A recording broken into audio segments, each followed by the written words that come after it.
I don't speak to entertain, I speak to forge. I'm Max Agius, and this is where alphas are made.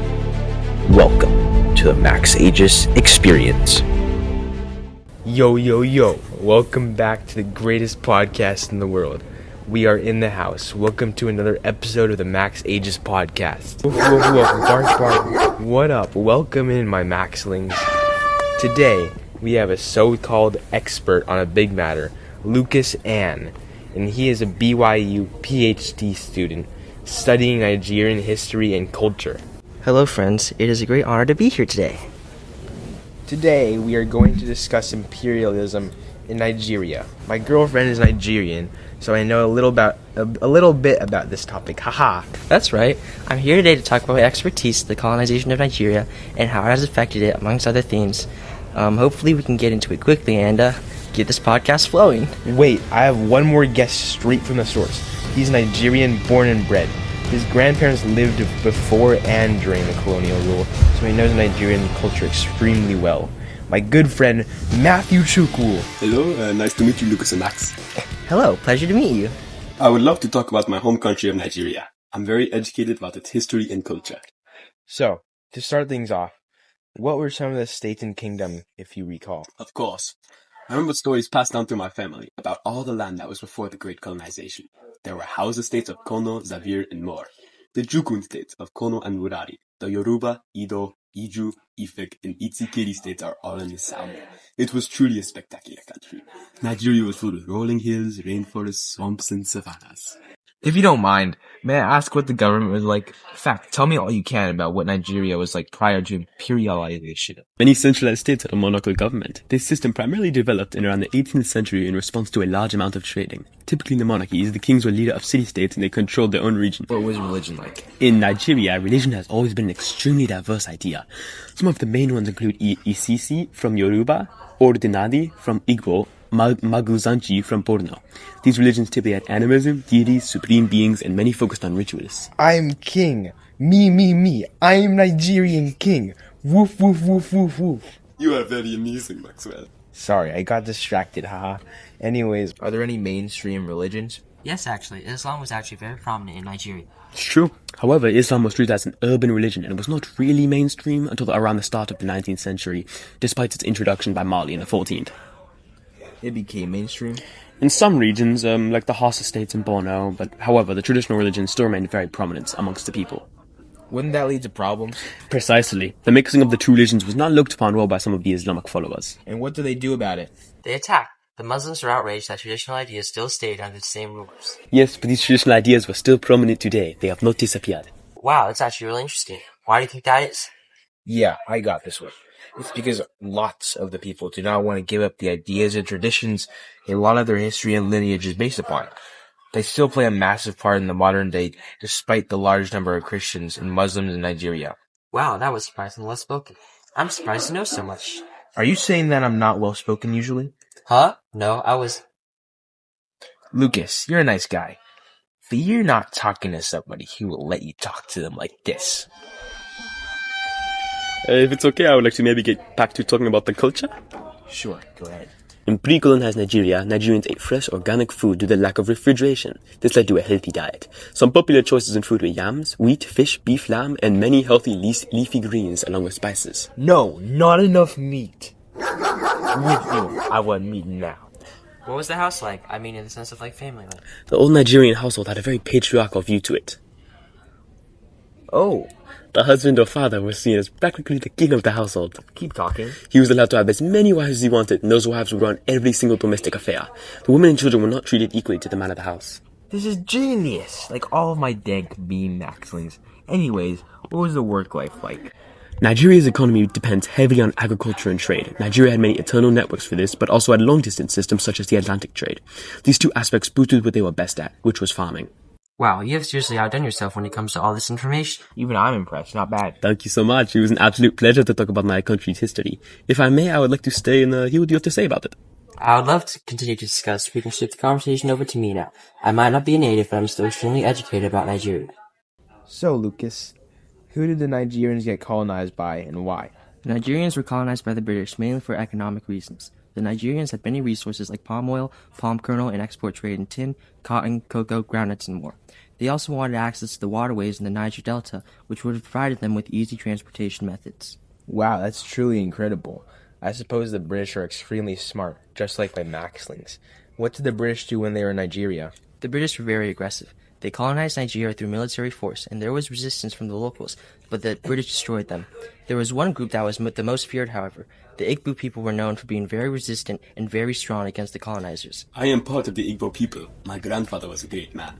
When the British came, they tried to hit him with a stick. However, he grabbed the stick and snapped it in half. This is when the British knew not to mess with my grandfather and his Igbo brothers. Wow, that sure is quite incredible. Anyways, when the British came, they demanded the natives to accept and assist them, and if they refused, then they would be kidnapped, raped, assaulted, or even killed. Oh my god. Hashtag how horrible. My girlfriend tells similar stories. Yes, it is indeed. The British also introduced Western values to Nigeria. They brought Christianity, English, and Western education styles. Nigerian society changed greatly, my friend. We all had to learn English, and many of my brothers converted to Christianity. The ancient religions of our community were being altered and erased, and it was horrible. Not everything was bad though, correct? I know that some parts of the country became very educated, especially the South, where my family comes from. According to my understanding, the literacy rate skyrocketed, and many people from the South were able to hold high-level positions. Transportation also improved now. I went to Nigeria, and there were lots of railroads and ports, and most of these were developed under the British, so the infrastructure improved too. You are correct. That is a very good point. However, there was division that emerged. The South became significantly more educated than the North. They had way more resources and educational opportunities in the South. This is mainly because it was much harder for the British to influence the North, as they had a stricter religious government. And you are definitely right about the infrastructure. You know, I have a friend from the north. Compared to some of my fellow Igbo brothers, his community is way less British than us. They were more unified in the north because they are all unified and they are all Muslims. Matthew, you make a fantastic point. One of my most memorable BYU lectures was when we had a guest speaker come from Nigeria. He was from the northern region and said that there was less British influence in the north today. Unfortunately, most of my fellow classmates were very silly and disrespectful. Many of them were not paying attention. They were all distracted playing games and goofing off. All the people at BRU are like, blah, blah, blah, blah. I was like, can we just pay attention and just talk about the political and economic state of Nigeria right now? The universities in Nigeria are much more focused. So Nigeria changed significantly then, huh? For sure. There were both positive and negatives. Nigeria grew a lot when it came to infrastructure and trade. Communication, transport, railways, bicycles, and ports development all improved, and cash crops like rubber, peanuts, and palm oil were promoted in rural areas. Western-style education was also introduced, and this foreign education allowed many Nigerians to enter various professional fields. Wow, I was not aware of this. Maybe colonialism was good. While this might be true, the cons are way worse. The positives mainly benefited Europeans and not the local Nigerians. We had to pay ridiculously high taxes, and the whole system was completely unfair to us. Matthew is correct. There definitely were lots of negatives. Local customs and traditions were destroyed and replaced with British ones, which angered many locals. Additionally, the economy, like Matt said, mainly benefited Europeans while it exploited locals. For example, in 1946, Nigerians were offered 16.15 pounds per ton of palm oil, while it was sold for 95 pounds. Oh my god, so what remains of Nigeria today? I know they gained independence, but does British influence still remain? British influence definitely still remains. English is currently Nigeria's official language and is used for government and business. Nigeria's economy is also still heavily reliant on the export of raw materials, which was introduced by the British. Wow, anything else? Well, like you said earlier, infrastructure that was built during colonial times still exists today, such as roads, railways, and port systems. Soccer was also introduced to Nigeria by British colonizers and remains a very popular sport in the region today. 67% of the population enjoys soccer. Bro, 67. Sigma boy Maxling, stand up, please. Anyways, when did the British Empire leave and why? When the British Empire extracted from Nigeria, the British Empire extracted from Nigeria due to many reasons. One of the biggest reasons was the post-war World War II impact on the British Empire itself. British power was significantly weakened after the war, and the rise in conflict from Nigerians in Nigeria didn't help either.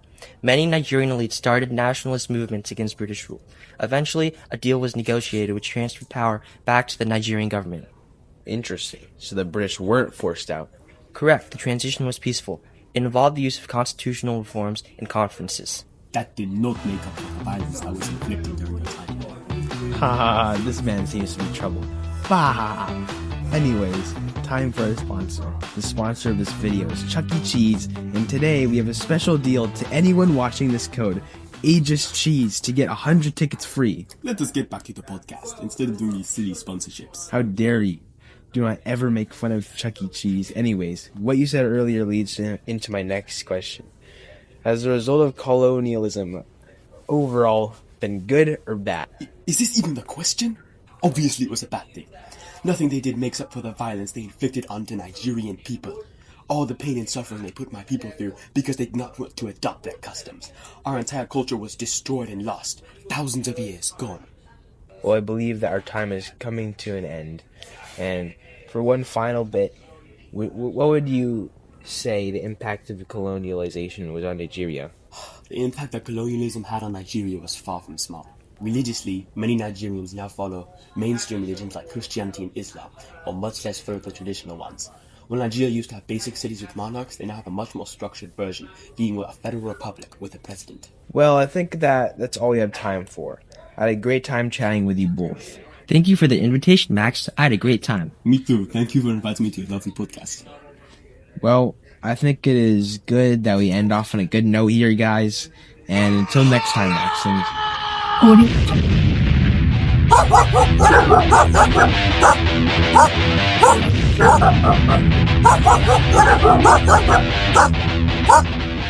Max Agius is in the house.